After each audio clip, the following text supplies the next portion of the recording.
Welcome to day 12 of 12 for the 12 days of JavaScript. So we're at the final stage now. I've got the final boss to sort of get past in this challenge. And as always, if you want to get the starter code, which is just the problem over here, that's in the GitHub repo below. Otherwise, the solution, which I'll be going through in just a second, is also available on the repository. But yeah, so feel free to pause the video if you want to give this a go yourself. Obviously, just read the prompt comment at the top, as you have done over the last few days, and yeah, come up with a solution to this problem. Obviously, I'm using JavaScript, and it is the 12 days of JavaScript, but I guess really you could use any language, sort of provided, yeah, it sort of has the, I guess, the necessary syntax to solve some of these, but I'm pretty sure any high-level programming language you'd be able to solve them. But anyhow, so we're on day 12 here. This is, as I said, the very last one of this series. So again, thanks for watching if you have made it this far. But what I'll do now is I'll go through my solution to this. So for this one, we want to write a function called summation, which accepts a number as an argument. So I've called it num here. We want to return a number which sums all positive integers between 1 and num.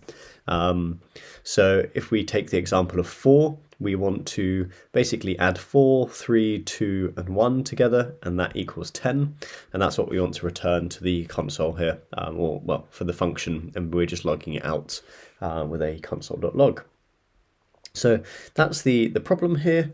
As I said, I'm going to go through my solution now, which again is quite simple. I'm sure there might even be sort of a better way to do this, maybe sort of on one line. But for this one, I'm going to just start with initializing a new variable. So I'll just let total equals 0 to begin with, and we'll return total down here. And then inside that, or sort of before returning total, we want to going to loop through obviously num, starting at 1 and up to num. So we want to do let I equal 1. So rather than 0, let equal 1. Whilst I is less than or equal to num, and then we'll do I plus plus like that. And that was just the easiest way I found to go between 1 and then the number. And then we want to basically actually each iteration would be total, and then it would be plus equals I. So we're just adding I to the total each time. So we're starting at 1, and then we're incrementing that to 2, and then to 3, and then once we hit 4, because it's well less than or I guess it's equal to, that's when we stop it. But we do iterate through that last time, so it will be 4. And then we've got 10 up here, and then we just return the total 10. So let's just test that logic on the prompts here, and you can see we're getting 10, 36, and 406.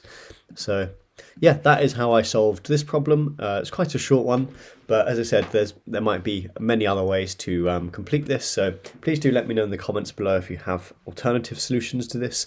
In JavaScript or any language really, I'd be interested to know how it might be done. So yeah, thanks for watching this whole series, and I look forward to seeing you in the next video.